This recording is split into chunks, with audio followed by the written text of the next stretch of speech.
তোরা এখানে কি করছিস রে পরিবিঙ্কি? কি ব্যাপার, রান্নাঘরে কি কাজ? মাছ ধুবি, মাংস ধুবি, কি করবি? কি করবি বল? এখানে মাছ দিয়েছি, খাসনি?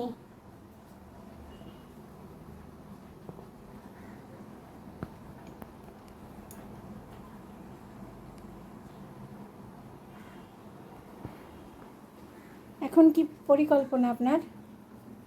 এটা তো পুচুনের মাংস। এই মাছ খেলি না কেন রে?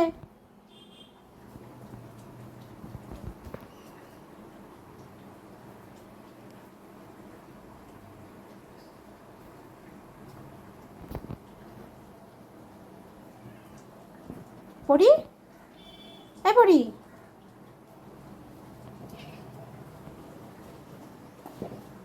পড়ি, তা মাছ খেলি না?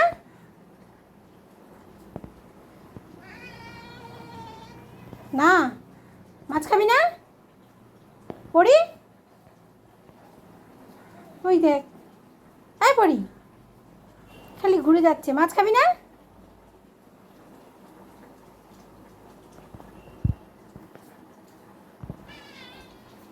পড়ি,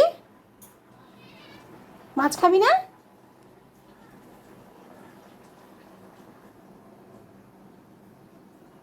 মাছের লেজা খাস না? তোর তো বিশাল দাবি। এই শোন না, তোর তো বিশাল দাবি। এই দাঁড়া, এখানে বস, তোর সাথে কথা আছে। পড়ি, এদিক নেমে যায়। পড়ি, পড়ি, তোর তো বিশাল দাবি। পড়ি, পড়ি, মাছ খাবি না? রাগ করেছিস? কোথা থেকে কি কেটে কুটে নিয়ে আসে, একবার সারিয়ে দিই, নিউজ পড়িন দিয়ে আবার এরকম করে। পড়ি, রাগ করেছিস? উফ, সারাক্ষণ রান্নাঘরে দুটো ঘুরে বেড়াচ্ছে। খাওয়া তো হয়ে গেছে তোদের, মাথাটা দিলাম, খেলো না, শুধু শুধু নষ্ট করলো।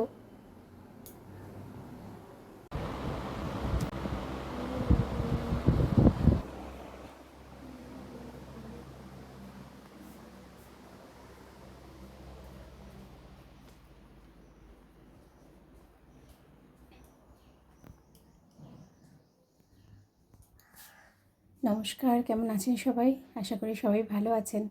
আর মা ঠাকুরের কৃপায় আমি অনেকটাই ভালো। সকালবেলা তো শুরু হয়ে গেছে, এখন বাজে সকাল 9:15। শাশুড়িকে চা করে দিলাম। উনি বেশ ঘন করে দুধ চিনি দিয়ে দুধ চা খায়। ভালো, শরীর অল্প বয়সে ঠিক রাখতে পারাটাই ভালো।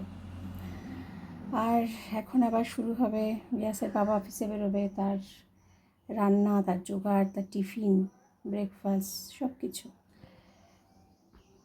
আমাদের মেয়েদের জীবনে এটাই তো, সকাল শুরু হয় রান্নাঘর দিয়ে, দিন শেষ হয় রান্নাঘর দিয়ে। এর মধ্যে কালকে মাদার্স ডে গেছে, মাকে ফেসবুকে উইশ করা ছাড়া আর কিছুই করতে পারিনি। একটা ফোন, কেমন আছো। আমাদের কালকে একটা প্রোগ্রাম ছিল, আমাদের পাড়ায় একটা ফাংশন হয়েছিল, সেখানে কবিতা বলেছিলাম। ছোটোবেলায় কবিতা বলতাম, পাড়ায় প্রতিযোগিতা হতো, ফার্স্ট সেকেন্ডও হতাম।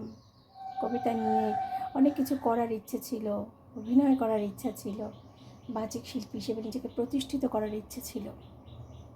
বাট ইচ্ছেটা ইচ্ছেই রয়ে গেছে। এখন আর আমাদের ইচ্ছে অনিচ্ছার কেউ দাম দেয় না। এখন হচ্ছে সংসারে তুমি যতটা করতে পারবে, তার জন্য তোমাকে সুস্থ থাকতে হবে। আর তার জন্য বাড়ির প্রত্যেকটা লোক তোমাকে সুস্থ রাখার চেষ্টা করবে, কারণ যাতে তুমি সংসারে ফুল সার্ভিস দিতে পারো।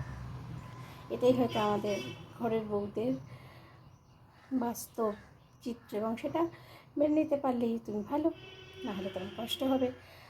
চলো, আজকে সোমবার, আর আজকে কাজকর্ম শুরু হয়ে গেল। সারাদিনে যা যা করি, কী কী রান্না করি, এটুকুই তো দেখাতে পারি। তো ওদের সাথে অবশ্যই শেয়ার করবো, সঙ্গে থাকো। বিয়াসের বাবার ভাতের থালা রেডি হয়ে গেছে। ভাত, তার মধ্যে আলু সেদ্ধ, ঘি তো খায় না, পটল ভাজা, আর এই যেসব সবজি দিয়ে। এক পিস মাছ ছিল, মাছের ঝোলটা ওর মতো করে দিলাম। এবারে আমাদের মাছের ঝোল তো আবার হবে। এটা হচ্ছে বিয়াসের বাবা অফিসে খেয়ে যাবে। আর এটা হচ্ছে বিয়াসের বাবার টিফিন, হচ্ছে গোলা রুটি। এটা ময়দা, সুজি, ডিম আর নুন, ব্যাস। মিষ্টিতে আমি দিই না। তো এটা হচ্ছে বিয়াসের আবার গোলা রুটির টিফিন। আর এই একটা গোলা রুটি দিয়ে দেবো, আর দিয়ে দিচ্ছি ওটস। এটা বিয়াসও ব্রেকফাস্টে খেয়েছে, দিয়ে এতটা বেঁচেছে, তার মানে এটাই বিয়াসের আমাকে টিফিনে দিয়ে দিই।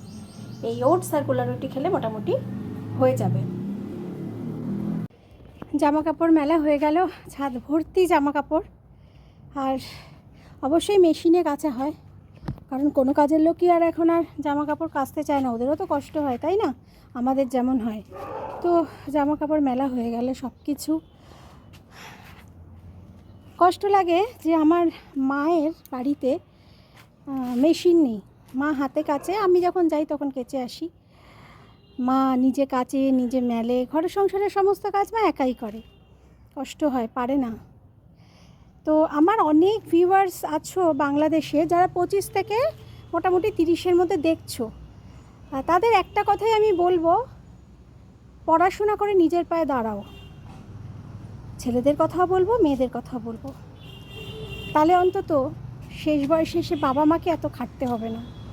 কষ্ট হয় যখন আমি মেশিনে আমার কাপড় কাচা হয়, আমি মেলে দিই, মনে হয় আমার মাও মেশিনে কাচতে পারতাম। যে নিজে চাকরি করতাম, মাকে আমি মেশিন কিনে দিতাম, মার জন্য আমি কাজের লোক রেখে দিতাম, মানে হেল্পার রেখে দিতাম, সেন্টার থেকে লোক রাখতাম যারা কাপড় কেচে মেলে দিতে পারতো। বড্ড বেশি অপূর্ণতা মনে পড়ছে আজকে, জানি না পরে সব সময় শেয়ার করি না তোমাদের সাথে সব কিছু। আর মনের কথা শেয়ার করার জায়গা হচ্ছে এই ব্লগ। অনেকেই বলে কেন ব্লগ করো, অনেকে বলে ব্লগ করার সময় পাও।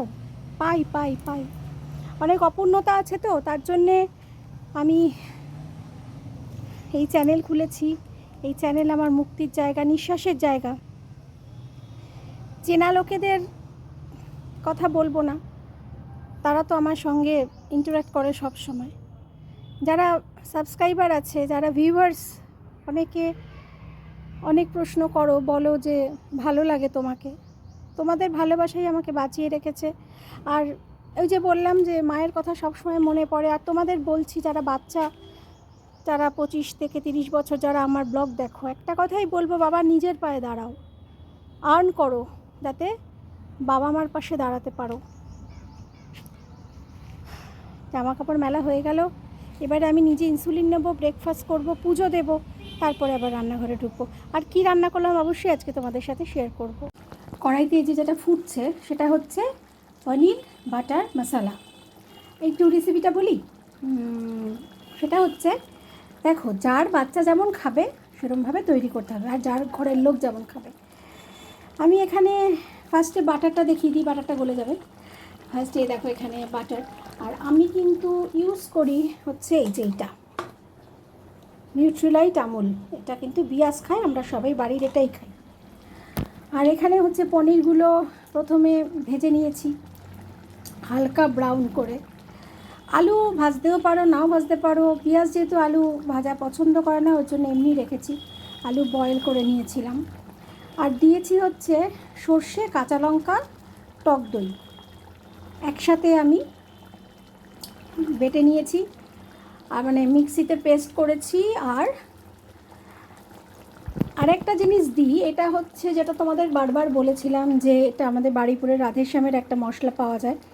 আর যাদের রাধেশ্যাম যাদের নেই, এই মশলাটা কিন্তু ভালো করে, কী দিয়ে করে আমি জানি না, কিন্তু যখন এই মশলাটা আমার হাতে ছিল না, তখন আমি কিন্তু গরম মশলা দিয়ে, গরম মশলা, টক দই, পোস্ত, কাঁচা লঙ্কা, নুন দিয়ে একসাথে পেস্ট করে নিতাম। ব্যাস, তারপরে কড়ার মধ্যে বেশি তেল খেলে বেশি তেল, কম তেল খেলে কম তেল, অয়েল ব্রাশ করে যারা খাও তারা অয়েল ব্রাশ, প্রথমে অয়েলটা ব্রাশ করে নিলাম। যেটা আমি, যেহেতু আমার বাড়ির লোকজন তেল কম খায়, অয়েল ব্রাশ করে নিলে কড়াটাকে ভালো করে গরম করবে, তারপরে অয়েল ব্রাশ করো, তারপর দিয়ে দিলে তেল ব্রাশ করে নিলে। এই যে তেল ব্রাশ করে নিলাম, তারপরে পুরো পেস্টটা দিয়ে দিলাম। কি দিলাম? পোস্ত, কাঁচা লঙ্কা, টক দই, গরম মশলা, গরম মশলার গুঁড়ো, নুন একসাথে পেস্ট করে নিলাম। আসছি, তারপরে একটু কষে নেব, একটু জল দেব, যেটু ফুটবে তখন পনির আর আলুগুলো দিয়ে দেবো। দেখো কি সুন্দর রেডি। নামাবার আগে অবশ্যই বাটার, বাটার মশলা যখন, তাই না?